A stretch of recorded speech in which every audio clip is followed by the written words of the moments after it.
While addressing a gathering in Sikkim, BJP's President JP Nadda has spoken about the development that has taken place during the NDA regime. He's given credit to PM Modi, saying the economy of India has not faltered till now. He's also spoken about the country's achievements economically, also talking about the achievements in the manufacturing industry and the automobile industry. Let's listen in. Friends, when I'm talking about all this, I would like to talk about the country also. You will be happy to note that after the Corona pandemic, corona के त्रासदी के बाद America की economy लड़खड़ा गई है। उनका GDP आज 1% पर खड़ा है। आज यूरोप की इकोनॉमी लड़खड़ा गई है। यूक्रेन वॉर के बाद रशिया की भी इकोनॉमी लड़खड़ा गई है। जापान की इकोनॉमी लड़खड़ा गई है। ऑस्ट्रेलिया की इकोनॉमी लड़खड़ा गई है। लेकिन इंडिया मोदी जी के नेतृत्व में 11th इकोनॉमिक पावर से बढ़कर के आज 5th इकोनॉमिक पावर बन गया। And when you will make the government in Sikkim also, you remember when Prime Minister Modi will become in 2024, third time Prime Minister, India's economy will reach the third largest economy in the world. Mehndi Garg is joining us for more details on this story. Mehndi, what can be read into JP Nadda's latest comments made in Sikkim? Well, yesterday, Bharatiya Janata Party National President JP Nadda has released the party's manifesto for the Sikkim Assembly election at Gangtok, and the manifesto is titled as Modi Ki Guarantee Viksit Bharat, Viksit Sikkim.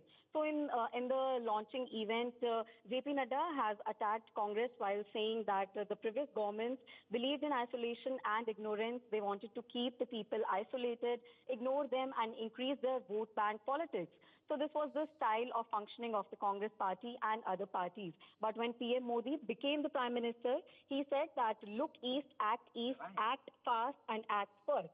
This has been said by JP Nadda in his statement, and also while talking about his government, he has said that in collaboration with the central government, we will establish an Indian Institute of Management of world-class here in Sikkim. We will establish the National Institute of Design for the development of youth and vocational training in Sikkim. In the same way, to give potential to the youth and give a boost to tourism here, we will set up the Institute of Hotel Management. So big announcements have been made by BJP National. Mehndi, stay with us. KC Sharma, leader of the BJP, also joins us now. KC Sharma, big statements being made. What will be the impact of this, you believe, on the upcoming elections? Good morning. I think you are talking in context of the Northeast, right? On the economic performance. Economic performance, not only the Indian but the international agencies are also recognizing about our India. And they are saying that India is only the brightest spot among the top economy. And all the agencies are revising our growth upwards. So our government is committed to make our India third largest economy in the next term, and we are on a right path, and we are also on a right path to become a Viksit Bharat, and these announcements will help and shows the strength of our economy, and which is also displaying in share market as well as from the confidence of the investor and foreign investor which are putting the money into the India. So there is a bright future for our youth, our businessmen, our nationalists, and in upcoming times there will be a lot of job opportunity, lot of business opportunity, and India will grow in all the sectors. Ajay Verma, leader of the Congress, also joins us. Ajay, your response to KC Sharma is, of course, speaking about JP Nadda's statements. Mr. Nadda highlighting the economic achievements of the Modi government. देखिए, किसी देश की भी economy अगर बढ़े तो बड़ी अच्छी बात है, अगर वो वास्तव में सत्यता में बढ़ रही है। और अगर झूठे आंकड़े दिखाए जा रहे हो, झूठ बोला जा रहा हो, सुबह बोलो, जोर से बोलो, तेज बोलो, रोज बोलो, शाम बोलो, झूठ बोलो। देखिए, आप आंकड़े की अगर बात करते हैं तो पहले तो मैं कहूंगा कि अगर बढ़ेगी तो बहुत अच्छी बात है, इंडिया में बढ़ेगी तो सबको खुशी होगी, लेकिन ऐसा हो नहीं रहा है। क्यों नहीं हो रहा है? अब आप आंकड़े पे चले जाइए।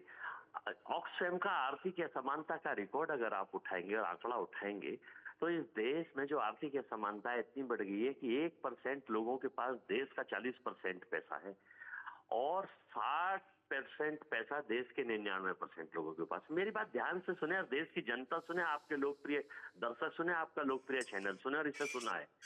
दूसरा, आप भूखमरी के कगार पर वर्ल्ड हंगर इंडेक्स पे अगर आप चले जाएं तो वर्ल्ड में 116 कंट्रीज में पार्टिसिपेट करती हैं। हम 111 और 112वें नंबर पर इस वक्त हम पहुंच गए, जो हम 89 नंबर पर 2014 में वो करते थे। तीसरा, बेरोजगारी का डाटा अभी आया है तो 84% लोग बेरोजगार के डाटे में आए गए हैं, जिसमें 40 से 45 करोड़ लोग हिंदुस्तान के बेरोजगार पाए गए हैं। पांचवा, वर्ल्ड हैप्पी इंडेक्स अभी आया, हम 139वें नंबर पर हैं 142वें नंबर से। क्या नड्डा साहब को ये दिखाई नहीं देता? क्या मोदी जी को ये डाटे दिखाई नहीं देते? केवल अपने डाटे जो अपनी, वो भी अनुमानित डाटे, जो अनुमान बताया है कि निकट भविष्य में 2014 में भी अनुमान बताया था मित्रों 2 करोड़ नौकरी मिलेंगी तो हर साल 5 साल में 10 करोड़ नौकरी हो जाएंगी, भारत एक विकसित राष्ट्र बन जाएगा, नंबर 1 पे आ जाएगा। केसी शर्मा जवाब दीजिए, केसी शर्मा जवाब दीजिए। ये झूठे आंकड़े हैं जो आप दिखा रहे हैं और आर्थिक स्थिति बड़ी गंभीर है, अजय वर्मा का कहना है, कांग्रेस पार्टी का कहना है। केसी शर्मा देखिए, कहते हैं कि बारिश के अंधेर को हरा हरा दिखाई देता है और यूपीए गवर्नमेंट के नेताओं को हमेशा वही दिखाई देता है कि जिस तरीके से यूपीए में बुरा हाल था भी है वैसा ही अभी है। लेकिन इस समय हर एजेंसी ये कह रही है कि भारत बहुत अच्छा कर रहा है। हर एजेंसी हमारी ग्रोथ को अपवर्ड रिवाइज कर रही है, डाउनवर्ड नहीं कर रही, अपवर्ड रिवाइज कर रही है। कोई 7.4 कह रहा है, कोई 8.4 कह रहा है, कोई 7.8 कह रहा है।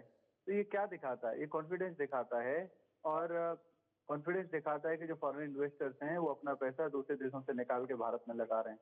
ये कॉन्फिडेंस दिखाता है कि आज हमारा जो मैन्युफैक्चरिंग इंडेक्स है वो सबसे ज्यादा है। मतलब आपने रिसेंटली देखा, रिसेंट जो क्वार्टर गया अभी, उसमें 8.4% हमारी ग्रोथ थी।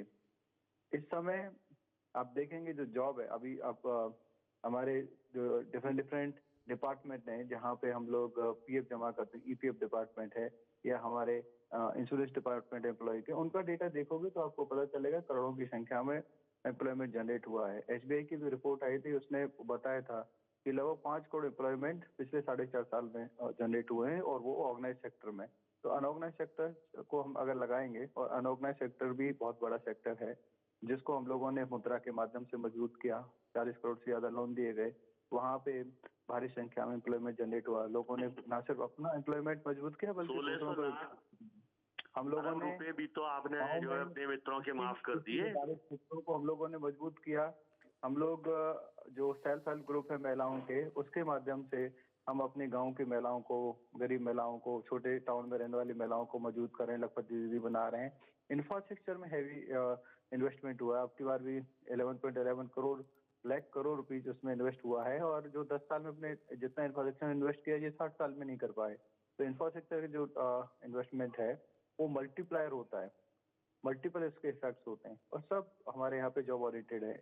तो ये सब चीजें दिखाती हैं, जॉब हैं और काम धंधे हैं, लोग आसान्वित हैं, लोग आगे बढ़ रहे हैं, लोग सबसे ज्यादा पॉजिटिव हैं, इकोनॉमी ग्रो कर रही है, इकोनॉमी बूस्ट कर रही है। आज हम उन चीजों को भी एक्सपोर्ट कर रहे हैं जो चीज हम विशुद्ध रूप से इम्पोर्ट करते हैं, जैसे मोबाइल फोन है, इलेक्ट्रॉनिक्स आइटम्स हैं, इलेक्ट्रॉनिक गैजेट हैं या फिर डिफेंस आइटम्स हैं। डिफेंस आइटम में डिफेंस एक्सपोर्ट हमारा 21,000 करोड़ से ज्यादा का है। ये सब चीज दिखाती है आदरणीय प्राइम मिनिस्टर मोदी जी के नेतृत्व में समग्र रूप से भारत विकास कर रहा है, भारत विकसित भारत बनने की ओर तेजी से आगे बढ़ रहा है। जी अजय जी को भी मौका दे देते। देखिए, ये हमारे मित्र बहुत अच्छे आदमी हैं शर्मा जी, लेकिन ये गलती से गलत जगह हैं। ये जितने मैंने आंकड़े बताए हैं, चाहे फिच की रिपोर्ट देख लीजिए, चाहे मूडीज की रिपोर्ट देख लीजिए, कि देखिए चाहे ऑक्सफैम की रिपोर्ट देख लीजिए, और ये तो बता ही नहीं रहे कि भारत ने कर्जा दिया। हाँ, 2014 में 2,05,000 अरब रुपए कर्जा हिंदुस्तान के ऊपर था। आज भारत का प्रत्येक बच्चा, कल का डाटा में पढ़ा था, 1,46,000 रुपए कर्जदार हो गया है, जो बढ़ के जहाँ पहुंच गया है। और अब पता है कर्ज कितना कर लिया है भारत ने? 12 लाख अरब रुपीज, जो 14 लाख के करीब पहुंचने जा रहा है। ये भारत में जितने आज तक 1947 से प्रधानमंत्री रहे उन्होंने नहीं करा आज तक, जो केवल 10 साल में माननीय नरेंद्र मोदी जी की मेहरबानी इंटरनेशनल और राष्ट्रीय लेवल पे भारतवासियों के लिए हुई है। अब अगर ये कहना चाह रहे हैं मेरे दोस्त और भारत के लोग चुनाव जीतने के लिए झूठ बोलना चाह रहे हैं कि साहब भारत में सोने की चिड़िया हो गई है, चलिए हम कहते हैं सोने की चिड़िया को मान लेते हैं। अगर ये कह रहे हैं लोग ताला खोल के सो रहे हैं, मान लेते हैं ताला खोल के सो रहे हैं। लोग कह रहे हैं दूध की नदियां बह रही हैं, हम कह रहे हैं चलो दूध दही की नदियां बह रही हैं। अब ये कह रहे हैं कि कोई गरीब नहीं बचा, हम मान लेते हैं कोई गरीब नहीं बचा। ये कह रहे हैं कि भारत संसार का सबसे खुशहाल देश हो गया, तो हम भैया माने लेते हैं। अगर तुम झूठ को ऐसे मनवाना चाहते हो, ये तो भारत के 145 करोड़ लोगों को पता है कि 80 करोड़ लोगों को 5 किलो अनाज पे आपने आश्रित कर दिया, और आने वाले कल में आप 1 अरब लोगों को आश्रित करना चाहते हैं। आपने कहा था कि हम मित्रों आपको व्यापार और रोजगार देंगे, लेकिन 5 किलो अनाज देके ये भारत की हालात जर्मन जैसी कर दी। खाद्यान्न पे हम कहाँ पहुंच गए, भूखमरी के कगार में कहाँ है, वर्ल्ड की प्रेस फ्रीडम पे हम कहाँ हैं। अगर आप आंकड़े उठाएंगे तो इन आंकड़ों में बाजीगरी में हमें ना फंसाएं, और ये बताएं कि आने वाले कल में जो प्रति व्यक्ति आय घटती है और प्रति व्यक्ति कर्जा बढ़ा है, उसका क्या समाधान है? नंबर 1। नंबर 2, अपने मित्रों का जो पैसा आपने माफ करा है 1600 अरब रुपए, उसके बारे में जरा सा बताएं। नंबर 3 ये बताएं कि आने वाले कल में भारत का लक्ष्य तो जंग जो है वो जारी है हमारे आर्थिक क्षेत्र पर, और अब मतदाता जो हैं वो अपना मन बनाएंगे। चुनाव जो हैं वो निकट आ रहे हैं और मतदाता अपना मन बनाएंगे, और 4 जून को हमें पता चलेगा कि क्या वो बीजेपी की बात मानते हैं या फिर Congress. For more such videos, subscribe to the NewsX YouTube channel, hit the bell icon.